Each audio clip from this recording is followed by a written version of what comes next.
What's up, guys? This is episode number 10 of season 2 of Show Me Your Rig.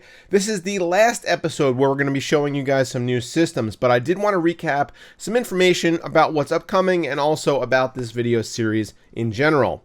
So, number 1, because this is the last episode where we will be showcasing new systems, that means that the next time you see a Show Me Your Rig, it's going to be the season finale and wrap-up where you guys get to choose the winner of season number 2 and the winner of that $100 Amazon gift card. The way that's going to work is I'll choose the 3 best systems. I'll post a poll down in the description and you guys vote. So keep an eye out for that. That should be coming within the next week or 2. Season number 3 will be coming to you pretty soon, but we'll probably maybe be taking a month or so off. As a reminder, season number 3 is going to focus on small form factor builds. And just as we did this season where we focused on non-custom water-cooled builds, we will still be showcasing non-small form factor builds next season, but we will be focusing mainly on micro ATX and mini ITX builds, as well as maybe any custom systems that you guys have put together in your own fabricated cases.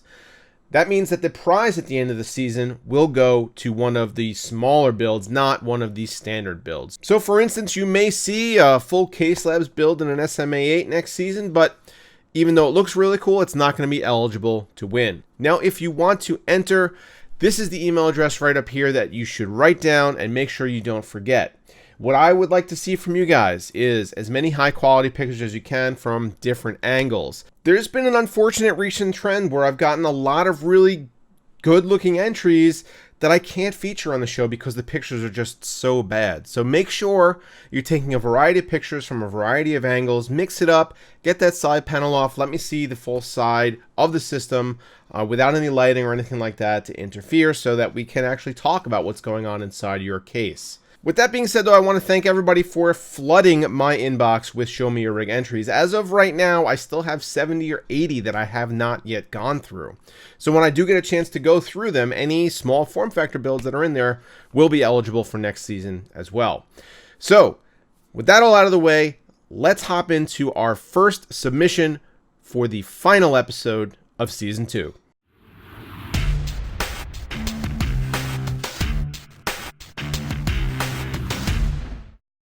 Okay, system number 1 belongs to Joseph R., who writes, I basically only build small form factor systems, and most of them have always been closed systems since my cable management skills aren't great, and I'm not into a ton of RGB. I built the system last November and just switched to a Noctua Air setup from an NZXT Kraken X52. I use my system to mainly game and stream, and to be totally honest, this build was 100% overkill and kind of a pure flex. Recently, I built an 18-liter MATX system just to see how much I could fit into the smallest case possible.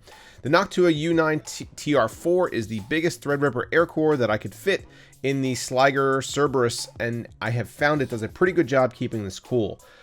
My idle temps are normally 34 degrees, and while gaming at 3440 by 1440 at ultra settings, I hover around 60 to 63 degrees. The case isn't blingy at all, and the motherboard, RGB, and Phanteks Halo lights are basically non-recognizable, but I actually prefer that. So Joseph is rocking a Sliger Cerberus MATX case with black and white panels. The motherboard is an ASRock X399M. He's got an AMD Threadripper 2950X CPU. Memory is 32 gigs of Corsair Vengeance LPX. Power supply is a Corsair SF750. He's got 2 Intel 660p SSDs, 1 HP SSD. The Noctua NHU9 is the cooler, and the GPU is an EVGA RTX 2080 Ti XC Ultra. So here is your setup, and you can see that the build actually takes up a very small portion of this desk space, even though you have the room for a full ATX tower. But you said you like to keep things small, and we won't judge you for that. We also won't judge you for the Apple logo on the front of your case, which I'm not sure what that's doing there. Maybe you had a sticker or something like that. And you have 2 mice, which I'm not sure why you need 2 mice, but that looks like a SteelSeries rival 650 up there, or something along those lines. And no, not a 650, because the 650 has the lighting on the top of it, like right here. But in any event, SteelSeries mouse, Logitech mouse. Not really sure why you need both, but I'm sure you have a use for them. Also, your streaming setup here with the looks like a Blue Yeti, HyperX headphones, and that's about it. So let's take a look at the system, And one of the reasons that I wanted to feature this is that not only do I not usually get Threadripper builds, I don't know that I've ever actually gotten a submission for a non-full ATX Threadripper build. So this one is pretty unique. And the fact that you air-cooled it is even more unique. I do like the choice to use all Noctua fans, especially in basically a completely enclosed case where the brown on brown action is not really going to affect anything. You won't see it at all.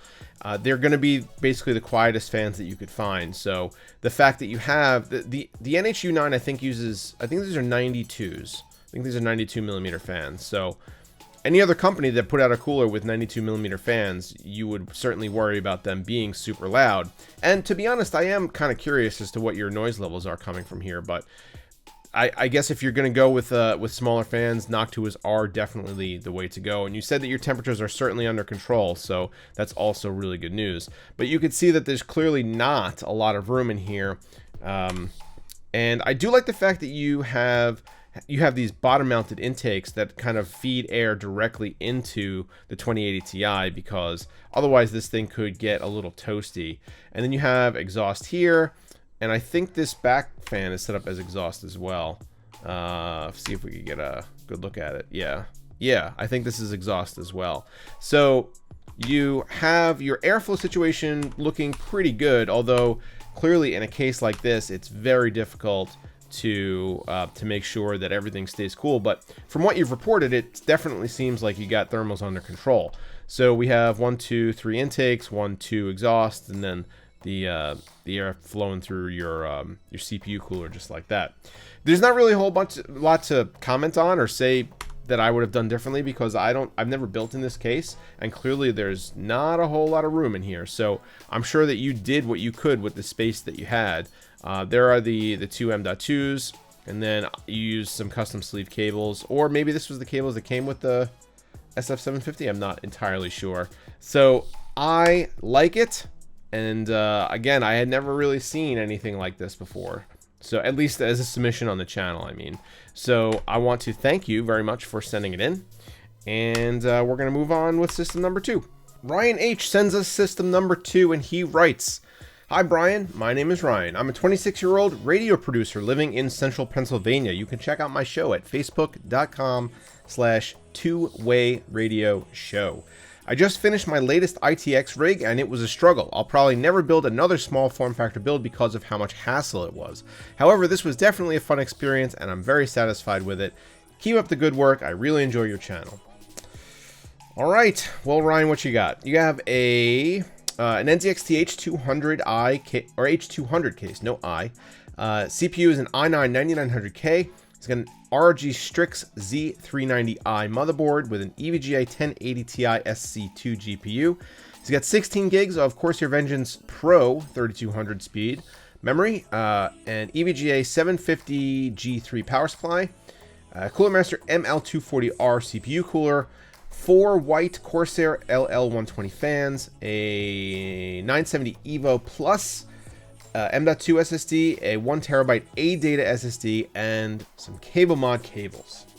So right off the bat, this is a dope looking setup. I really like the way you've laid everything out here and have the microphone off to the side. This looks really neat and clean, and the looks like, I guess that's Carnage up there, and Spider-Man, and is that Venom? I guess Venom, Carnage, and Spider-Man. I guess that would be fitting, along with some Funko Pop figurines along the right side. But look at how clean everything is. I wonder if your desk looked this clean if we were to just like stop in on your house and surprise you. I doubt it, but that's okay. It actually looks really good, and I like your monitor too. And so Ryan did send me in a million pictures, so we're going to try to scroll through them as best we can. And I'll tell you right off the bat, I don't have anything negative to say about this. I'm just going to scroll through and let you guys take a look at what he sent me. Here is obviously a nice side shot of the system with all the lights off. This is what we like to see, so we could actually see the components and tell how you did things in here. But the H200 is a great case, but it's obviously another small form factor build, so you're limited as far as cable management room and how you could how you could place things inside. So, you know, while there's not a lot of flexibility, you did great work with the options that you had. So as we continue to scroll through, custom NZXT backplate on the 1080 Ti, a couple nice angle shots here, and wow, that is a tiny picture. I think you sent me, yeah, definitely sent me some with the lights on as well, which I certainly would like to take a look at. I do like the color choice for the cabling, black and white, keeping it nice and neutral. And yeah, just looking really, really good. And we've reached the end. Let's see if we could go back through and see anything else. I do like the white Corsair LL fans. I am more and more leaning towards preferring white components versus black components, just because there's more that you could do with them aesthetically, and they don't require as much light to brighten up the inside of a case, because they reflect light all over the place. So if you put any RGB effects or anything like that in there, I mean, there's the only light sources in here are the memory and the fans, and I'm sure, oh, maybe there's a strip here too. Maybe I'm a liar. I'm a liar. Oh well. But you wouldn't necessarily need there to be extra lighting, just because most of the white components will bounce the light around, and things will look pretty bright in there either way. But anyway, Ryan, you did a great job here, and this is quite a system that you have for yourself. And again, your setup looks dope. Get back to looking at that. This was my favorite villain growing up. Carnage was my favorite villain, even though he was just an absolute psycho. So anyway, thank you very much, Ryan, for sending in your awesome small form factor build. Maybe we shall see you again come the Season 2 finale. I'm not sure yet, actually. So we'll try to figure that out. If you guys think that this is worthy, if this is one of the top 3 systems that you've seen in Season 2, let me know in the comments. But let's move on to our third system, our final system for today. And that third system is courtesy of Shane E. Shane writes, "G'day, Brian. My name is Shane and I live in Australia. I thought I'd send you some photos of my PC that I finished yesterday. It's a Fractal Meshify C Mini with a Ryzen 5 1400, Cooler Master ML120L RGB AIO, MSI B450M Gaming Plus motherboard, an MSI RX 580 Gaming Plus GPU, 16 gigs of Corsair Vengeance Pro RGB memory, an ADATA SSD, a 1TB Hitachi hard drive, a Cougar 850 watt power supply, some cable extensions from Gamer Chief, EK Vardar fans, and one Ant-Man bobblehead."